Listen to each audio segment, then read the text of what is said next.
नमस्कार दोस्तों।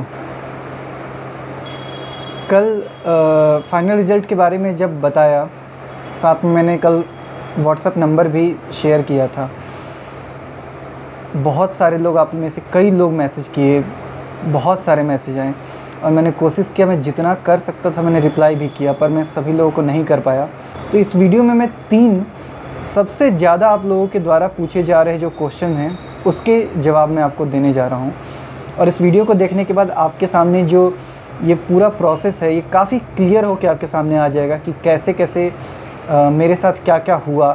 और सेम यही चीज़ लगभग सभी पोस्ट में हो रहा है, तो काफ़ी कुछ इसमें क्लियर होने वाला है। 3 चीज़ें जो मैं डिस्कस करने वाला हूँ मैं आपको एक बार बता देता हूँ। पहला, मैं ये डिस्कस करूँगा कि मेरे पोस्ट पे मेरा नॉर्मलाइजेशन में कितना मार्क्स बढ़ा है, टीयर 1 में कितने मार्क्स थे और नॉर्मलाइजेशन के बाद जो फाइनल रिजल्ट में मैंने मार्क्स चेक किया कितने का डिफरेंस हुआ, बढ़ा या घटा, क्या हुआ।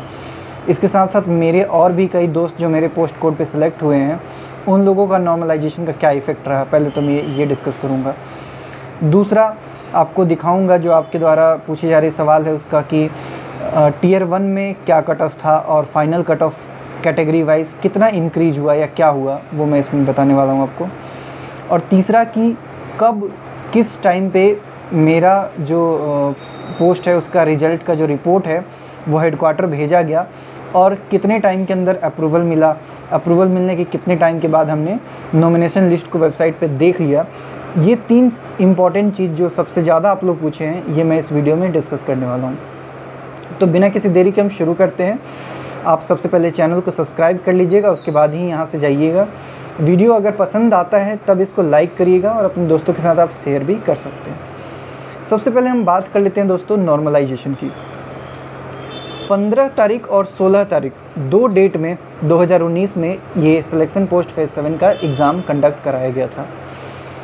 हमारे भी पोस्ट कोड में कुछ ऐसे मित्र थे जिनका एग्ज़ाम 15 तारीख को हुआ था, कुछ ऐसे भी थे जिनका 16 तारीख को हुआ था। अब जब फाइनल रिज़ल्ट आया है तो जो चीज़ें निकल के सामने आई है उससे ये पता चला कि मेरा खुद पर्सनली अगर बात करें तो मेरा लगभग 5.5 मार्क्स कम हो गया है। और ये सिर्फ मेरे साथ ही नहीं हुआ है, मेरे और भी जो मित्र हैं उनके भी लगभग 2 मार्क्स, 3 मार्क्स, 4 मार्क्स ऐसे कम हुए हैं। और सबसे कॉमन क्या था हम सबके बीच में कि हम सब 15 तारीख वाले शिफ्ट में थे। और भी कई पोस्ट कोड के जो रिज़ल्ट आए हैं उसमें भी कई भाई बंधुओं ने इन्फॉर्म किया था कि उनके या तो नॉर्मलाइजेशन में बढ़े ही नहीं हैं 15 तारीख में, या बढ़े हैं तो 1 आध मार्क्स बढ़े हैं या कुछ लोगों के घट भी गए हैं। लेकिन वहीं दूसरी तरफ दोस्तों कुछ ऐसे भी मित्र हैं खुद मेरे पोस्ट कोड पे भी जिनका 16 तारीख का शिफ्ट था, तो उन लोगों को इस चीज़ का बेनिफिट मिला है। और 16 तारीख में लगभग आप बिलीव नहीं करोगे 15 से लेकर 20 मार्क्स तक बढ़े हैं। जी बिल्कुल, 15 से लेकर 20 मार्क्स तक इंक्रीज़ हुए हैं 16 तारीख के शिफ्ट में। अब इसमें कुछ लोगों का ऐसा भी कहना है कि कुछ क्वेश्चंस रॉन्ग थे। अब मैं 16 शिफ्ट का नहीं हूँ तो मैं नहीं बता सकता हूँ, लेकिन ज़्यादातर लोगों ने कहा है तो होंगे ही, बिल्कुल होंगे। तो रॉन्ग क्वेश्चन की वजह से ग्रेस मार्किंग भी दी गई है और प्लस वहाँ नॉर्मलाइजेशन भी हुआ है। तो 16 तारीख के शिफ्ट में कई लोगों का डिफरेंट पोस्ट पे नॉर्मलाइजेशन में बढ़ा है। ये मैं सेकेंड शिफ्ट की बात कर रहा हूँ, ये जो हमारा एग्ज़ाम हुआ था वो सेकेंड शिफ्ट में हुआ था, तो मैं उस शिफ्ट की बात कर रहा हूँ। ग्रेजुएशन वाले शिफ्ट में भी जो 16 वाले हैं उसमें भी आपको पता चला होगा, अगर आप ग्रुप में होंगे, कोई ना कोई ग्रुप में जुड़े होंगे या जो लोग सेलेक्ट हुए उनसे अगर आपकी बात हुई होगी तो आपको पता होगा कि 16 वाले शिफ्ट में ग्रेजुएशन में भी मार्क्स इंक्रीज हुई है, अच्छा खासा मार्क्स यहाँ पे बढ़ा है। कई सारे मेरे खुद दोस्त लोग भी परेशान थे कि क्या होगा क्या नहीं होगा, लेकिन उन लोगों ने भी जब देखा रिज़ल्ट तो उन्होंने बोला कि हाँ इसका बेनिफिट हुआ है। ये अच्छी बात है, चलिए अगर बेनिफिट हुआ है तो बहुत अच्छी बात है। और चलिए थोड़ा बहुत अगर कम भी हो गया है तो इससे इतना फ़र्क नहीं पड़ता है, मेन मैटर करता है कि सिलेक्शन होना चाहिए। तो ये नॉर्मलाइजेशन की कहानी थी। बाकी और भी लोग जो अलग अलग पोस्ट पर सिलेक्ट होते हैं आप उनसे भी कॉन्टैक्ट में रहिए, उनसे भी बातचीत करके आप पता करिए। दूसरी बात जो हम करने वाले हैं यहाँ पे वो करने वाले हैं कि टीयर 1 का कट ऑफ और फाइनल कट ऑफ में कितना इंक्रीज हुआ या क्या हुआ। तो दोस्तों आपको पहले भी मैं बोलता हूँ ना, सिलेक्शन पोस्ट में सारा रूल बिल्कुल अलग होता है। यहाँ पे सब कुछ एकदम डिफरेंट चलता है। जैसे आप बहुत सारे एग्ज़ाम में देखते हैं ना कि टीयर 1 में जो कट ऑफ होता है, final cut off obviously final cut off ज़्यादा होता है। सिलेक्शन पोस्ट में कुछ भी हो सकता है। तो आइए मैं आपको एक एग्जांपल देता हूँ, मैं स्क्रीन पे आपको दिखा दूंगा, आप देख लीजिएगा, बाकी मैं यहाँ पे अपने पास लिख के भी रखा हूँ, मैं वहाँ से बताता हूँ।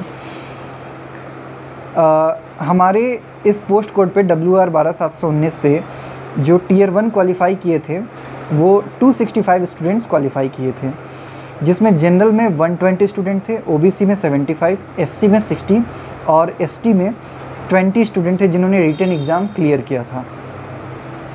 टीयर 1 की कट ऑफ की अगर हम बात कर लें तो जनरल का 85.1 कट ऑफ गया था, OBC का 60.4, SC का 67.9 और ST का 54.8 कट ऑफ गया था टीयर 1 के बाद। इसके बाद दोस्तों फिर ओके लिस्ट आया। ओके लिस्ट में ST का कोई भी कैंडिडेट नहीं था, वहाँ पे UR, OBC, SC कैंडिडेट तो थे पर ST का कोई भी कैंडिडेट वहाँ पे नहीं था। फिर अभी ओके लिस्ट हो जाने के बाद हमारे पोस्ट में एडिशनल रिजल्ट भी डिक्लेयर किए गए थे, जहाँ पे पहले तो जो रिज़ल्ट आया था टीयर 1 के बाद ओके लिस्ट, उसमें 15 लोग क्वालिफाई हुए थे। फिर उसके बाद जो एडिशनल लिस्ट आया था उसमें भी 3 लोग क्वालिफाई हुए थे। और जो लोग बोलते हैं ना कि एडिशनल लिस्ट की क्या ज़रूरत है, पहले ही इतने बच्चे होते हैं, एडिशनल लिस्ट वालों का तो कोई चांस ही नहीं होता है, तो दोस्तों ध्यान से कान खोल के आप सुनिए, हमारे एडिशनल लिस्ट से भी बच्चे फाइनल सिलेक्शन लिए हैं जी। एडिशनल लिस्ट में जो 3 स्टूडेंट थे उसमें 2 लोगों का फाइनल सिलेक्शन हुआ है और एक जिनका रह गया है उनका भी हम बहुत होपफुल हैं कि उनका भी वेटिंग लिस्ट जिस दिन आ गया उनका सिलेक्शन होगा, 100% होगा। तो एडिशनल लिस्ट की भी बहुत इंपॉर्टेंस है, इस चीज़ को आप ध्यान में रखिए।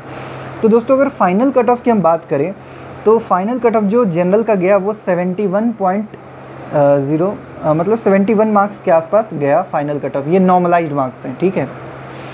अब टीयर 1 का कट ऑफ 85 मार्क्स था जनरल का और फाइनल्स जो कट ऑफ गया वो 71 मार्क्स गया जनरल का। फिर OBC का कट ऑफ अगर बात करें तो 2 मार्क्स इंक्रीज हुआ है, फाइनल कट ऑफ 62 हुआ है। SC में लगभग ना के बराबर ही इंक्रीज हुआ है या डिक्रीज हुआ है जो भी है, तो 67.9 SC का फाइनल कट ऑफ गया है और ST के कोई कैंडिडेट थे नहीं, तो यहाँ पे ये है। तो आप देख सकते हैं दोस्तों कि फ़ाइनल कट ऑफ कोई ज़रूरी नहीं है कि बिल्कुल बढ़ ही जाएगा या बहुत ज़्यादा इंक्रीज होगा।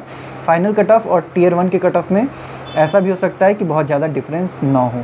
तो ये तो चलिए कट ऑफ वगैरह की बात हो गई, मार्क्स की बात हो गई। इसके बाद हम जो तीसरी बात करने वाले हैं वो ये कि हमारे पोस्ट का जो रिपोर्ट है वो हेडक्वार्टर कब गया था, क्या कहानी है उसके पीछे और कब ये अप्रूव होके आया, कब पब्लिश हुआ, इसके बारे में हम बात कर लेते हैं। हमने RTI डाला था और हमें ये पता चला था कि 20 जून के आसपास में हमारे पोस्ट का जो रिज़ल्ट है उसका रिपोर्ट हेडक्वार्टर अप्रूवल के लिए भेजा गया था, लगभग 20 जून के आसपास में। और उसमें ये बताया गया था कि 5 पोस्ट का रिपोर्ट भेजा गया है और उस 5 पोस्ट में एक पोस्ट WR 12719 भी है, ये कंफर्म किया गया था। फिर जैसा कि हमारा बात हुआ था अंडर सेक्रेटरी ऑफिस में हेडक्वार्टर में, तो उन्होंने भी ये चीज़ बताया था कि लगभग 15 to 20 डेज़ के आसपास लग जाते हैं अप्रूवल के लिए। तो बिल्कुल वैसे ही हुआ। 9 जुलाई के डेट में आप देखेंगे कि SSC के वेबसाइट पे 4 पोस्ट का फाइनल रिजल्ट जो है, नॉमिनेशन लिस्ट जो है उसको अपलोड कर दिया गया था, लेकिन एक पोस्ट का नॉमिनेशन लिस्ट अपलोड नहीं हुआ था, जबकि गए 5 पोस्ट थे, आया 4 पोस्ट। अच्छा, इन पोस्ट का जो अप्रूवल था वो 8 जुलाई को हेडक्वार्टर से दे दिया गया था। ये कैसे पता चला, इसका रिकॉर्डिंग मैं पहले की वीडियो में आपको दिखा चुका हूँ। उसमें ये बताया गया था कि 8 जुलाई गुरुवार का दिन था, बृहस्पतिवार का, उस दिन अप्रूवल भेज दिया गया है। और 9 जुलाई यानी एक दिन के बाद ही वेस्टर्न रीजन ने इसको जो है सो अपने मतलब वेबसाइट पे डाल दिया और ये पब्लिश हो गया। लेकिन उसमें 4 पोस्ट के रिज़ल्ट आए थे, एक पोस्ट का रिज़ल्ट नहीं आया था, वो था यही WR 12719। फिर इस पे पता किया गया आखिर क्या रीज़न है, क्यों नहीं आया है। तो पता चला कि इसमें जब जो रिपोर्ट बना रहे थे वेस्टर्न रीजन से, तो शायद कुछ माइनर कुछ इश्यूज आ गए, पर मतलब यही था कि जो बताया गया था कि कुछ रैंक वगैरह ऊपर नीचे हो गया था और कुछ माइनर इश्यूज़ थे। तो ये हेडक्वार्टर कुछ भी चेंज नहीं करता, अगर छोटी से छोटी माइनर इश्यूज भी आता है ना, तो हेडक्वार्टर वापस उस रिज़ल्ट को भेज देता है रीजनल ऑफिस में कि आप इसको सुधार के हमें भेजिए। तो जिस टाइम पे 4 रिपोर्टें आई थी वापस, रीजनल ऑफिस में, वहीं फिर हमारा भी रिपोर्ट वापस आ गया था कि इसको रिकंसिडर करके इसमें जो भी सुधार है उसको करके वापस भेजिए। तो दोस्तों अभी पिछले हफ्ते की मैं बात बता रहा हूँ, अभी तो ये लास्ट वीक चल रहा है जुलाई का। इसके पहले वाला जो हफ्ता था उसमें मैंने RTI डाला था वेस्टर्न रीजन में और पता किया था कि आप बताइए कि जो रिवाइज रिजल्ट का जो सीन था, वो जो रिपोर्ट था, वो आप लोगों ने भेजा कि नहीं भेजा। तो दोस्तों WR की तारीफ़ करनी चाहिए इस बात की कि उन्होंने बिल्कुल भी इस पर टाइम नहीं लगाया और जो भी माइनर इश्यूज़ वगैरह थे उसको फिर ठीक करके और उन्हें तुरंत इसको हेडक्वार्टर भेज दिया। और उसी हफ्ते में, जिस हफ्ते आया था उसके जस्ट नेक्स्ट वाले वीक में इसको हेडक्वार्टर वापस भेज दिया गया था। और फिर हेडक्वार्टर ने भी बिल्कुल भी टाइम नहीं लगाया। जैसे ही ये पहुंचा, पिछले हफ्ते थर्सडे फ्राइडे के आसपास में मुझे पता चला कि हाँ ये हेडक्वार्टर जा चुका है।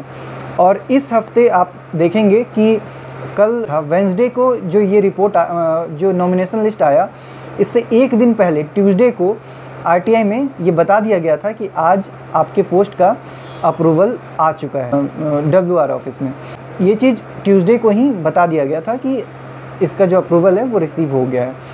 तो ट्यूसडे को, यानी अभी बस 2 दिन पहले, इसका अप्रूवल वेस्टर्न रीजन को मिल गया। और सिर्फ एक दिन के बाद इन्होंने नॉमिनेशन लिस्ट अपडेट कर दिया वेबसाइट पे। और नॉमिनेशन लिस्ट अपडेट करने से पहले वो पहले डोजियर डिस्पैच करते हैं यूजर डिपार्टमेंट को और उसके बाद फिर नॉमिनेशन लिस्ट को अपडेट करते हैं। तो दोस्तों आप देखिए कि रीजनल ऑफिस भी इस चीज़ को बहुत ज़्यादा डिले नहीं करती है। मैं आपको पहले ही बता चुका हूँ कि कई सारे रीजनल ऑफिस ने तो पूरा अपना पोस्ट भेज दिया हुआ है रिपोर्ट। कई सारे ऐसे भी हैं जिन्होंने बहुत सारे पोस्ट का भेज दिया, लेकिन कुछ अभी बाकी हैं, किसी के DV बाकी हैं, किसी के कुछ। हेडक्वार्टर भी लगभग 20 से 25 दिन के अंदर ही सभी पोस्ट का जो भी उनके पास आता है उसका वो अप्रूवल दे के भेज देते हैं। अब आप अपने पोस्ट के प्रति जागरूक रहिए। आपको जहाँ से जैसे पता करना है, मेल से हो, RTI से हो, जैसे भी पता करना हो आप इसको पता करते रहिए कि क्या स्टेटस है। हाँ, पर अननेसेसरी किसी पे आप बर्डन मत डालिए कि RTI डाल रहे हैं या ईमेल डाल रहे हैं। जहाँ ज़रूरत है वहाँ पे कीजिए, बिल्कुल कीजिए, ये आपका राइट है। मेरे तरफ से जो भी हेल्प हो सकेगा आप बोलेंगे वो मैं ज़रूर करूँगा। आप मेरे को व्हाट्सएप भी कर सकते हैं या FB पे भी कांटेक्ट कर सकते हैं। जहाँ भी आप कांटेक्ट करना चाहें आप कर सकते हैं। कॉल मतलब बहुत ज़्यादा आते हैं तो ऐसे में पिक करना थोड़ा मुश्किल हो जाता है, पर आप जहाँ भी मैसेज करेंगे मैं आपको रिप्लाई ज़रूर दिया करूँगा। इस चैनल को सब्सक्राइब कर लीजिए ताकि सिलेक्शन पोस्ट के सफ़र में कहीं से भी आपको कोई दिक्कत ना हो। वीडियो पसंद आए तो आप लाइक कर सकते हैं, शेयर भी कर सकते हैं। मिलते हैं किसी नए अपडेट के साथ अगली वीडियो में।